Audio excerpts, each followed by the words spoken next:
حضرت امام حسین تشریف لائے، بچوں سمیت آئے۔ حور بن یزید ایک شخص تھا، حور بن یزید، حور بن یزید نام یاد رکھنا۔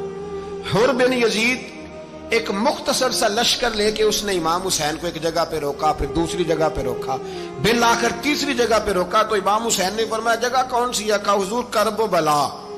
فرمایا بس یہی خیمے لگا دو، یہی۔ حضرت سیدہ زینب نے پوچھا امام حسین سے کہ سارے زمانے نے روکا ہے، ٹھیک ہے آپ حق پہ ہیں، یہ بھی سب نے کہا ہے آپ حق پہ ہیں، پر روکا بھی سب نے، آپ روکے کیوں نہیں؟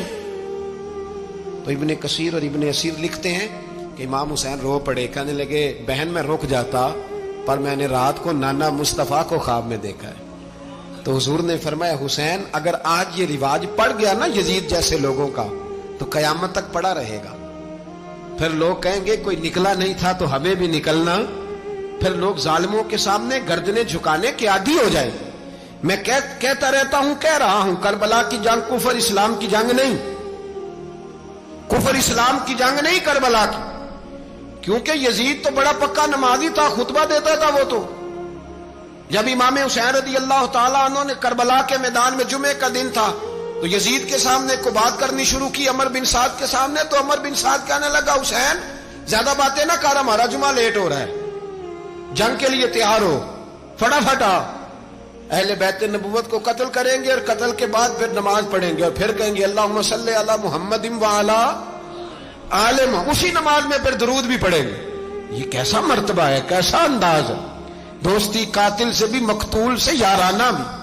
حور بن یزید امام حسین سے کہنے لگا مجھے حکم ہے آپ کو روکنے کا، آپ آگے نہیں جا سکتے۔ امام صاحب نے فرمایا وجہ؟ زمین اللہ کی ہے۔ اس نے کہا آپ بیعت نہیں کر رہے، یزید کی حالات آپ کے حق میں درست نہیں ہیں، آپ نہیں جائیں گے۔ امام روک گئے۔ ظہر کی نماز کا وقت ہوا تو حضرت علی اکبر امام حسین کے بڑے صاحبزادے انہوں نے اذان ظہر پڑھی تو حور بن یزید کے لشکر نے امام حسین کے پیچھے نماز ادا کی۔ کہا بھئی تم مقابلے میں آئے ہو، نماز پیچھے پڑھتے ہو؟ کہا حضور مقابلہ تو تلواروں سے کر رہے ہیں پر ہمارا دل تو مانتا ہے نا کہ مصطفیٰ کا نواسہ بڑی شان والا ہے۔ حور بن یزید نے 3 نمازیں لشکر سمیت امام حسین کے پیچھے پڑھی ہیں، 3 نمازیں، ظہر اثر اور مغرب۔ پھر امام حسین کے سامنے شرائط پیش کی کہ آپ کو یہاں گھیر لیا گیا ہے، یہاں آپ بیعت کریں گے، یہاں آپ جنگ کریں گے، 2 ہی باتیں۔ امام حسین نے فرمایا نہیں بھائی بیعت تو میں نہیں کرتا، اس کے علاوہ تم جو کہتے ہو میں کرنے کو تیار ہوں۔ اس نے خط لکھا، عبید اللہ ابن زیاد کو ایک بندہ دوڑایا پیچھے، کوفے چند میل پہ کوفہ تھا، کہا وہ نہیں مان رہے، کیا کرنا ہے؟ تو حسین ابن علی ہے، میں زیادہ دیر انہیں روک بھی نہیں سکتا۔ انہوں نے پیغام دیا حور بن یزید کو کہ کرنا کچھ بھی نہیں، ان کا پانی بند کر دو، بلیک میل کرو، کھانا پانی نہیں ملے گا، چھوٹے چھوٹے بچے ہیں، خود ہی مان جائیں گے۔ حضرت امام علی مقام کے بارے میں حور کے پاس جب یہ پیغام آیا تو حور کہنے لگا میری طبیعت نہیں مانتی حسین پر پانی بند کروں، دل نہیں مانتا۔ جب یہ لفظ کہے نا دوبارہ تو پھر عبید اللہ ابن زیاد نے عمر بن سعد کو 10,000 آدمی دے کے بھیجا، کہا حور بن یزید لچک دکھا رہا ہے حسین کے حق میں۔ ایک رے کا علاقہ تھا، بڑی وہاں فصل ہوتی تھی، لوگ کوشش کرتے تھے وہاں کا گورنر بننے کی، کوشش کرتے تھے۔ تو عبید اللہ ابن زیاد کہنے لگا تمہیں رے کی گورنری ملے گی، سب سے سرسبز و شاداب علاقہ، تمہیں وہاں کا گورنر بنایا جائے گا اگر حسین کے خلاف لڑو گے۔ یہ اتنی زبردست ہوتی ہیں گورنریاں کہ گورنریوں کے لیے لوگ نسل رسول کے خلاف بھی نکل آتے ہیں، یہ اتنی تگڑی ہوتی ہیں، اتنی جلدی وفاداریاں بدلتی ہیں۔ امام حسین کو روک لیا گیا، عمر بن سعد نے روک لیا۔ 1 محرم کو امام آئے، 7 محرم تا روکا گیا، 7 محرم کو پانی بند کر دیا۔ جانور پانی پیتے تھے، گھوڑے پیتے تھے، کتے پیتے تھے، لیکن مصطفیٰ کے گھرانے کو پانی پینے کی اجازت، 3 دن تک پانی بند رہا۔ 9 محرم کو عمر بن سعد نے اور لوگ بلائے۔ شمر ایک بڑا سخت آدمی تھا، سنگ دل بدبخت، جس نے حضرت علی اصغر کے گلے پر تیر مارا تھا، وہ اور لشکر لے کے آیا۔ رات کو کہنے لگا امام حسین رضی اللہ تعالیٰ عنہ سے کہ بس بڑا ہو گیا، یہ 9-10 محرم کی درمیانی رات، یا آپ جنگ کریں گے یا آپ بیعت کریں گے، 2 ہی باتیں۔ امام حسین اندر گئے، سیدہ زینب سے مشورہ کیا، باہر آئے، فرمایا بات وہی ہے جو پہلے دن والی ہے۔ او بھائی بچے ساتھ ہو،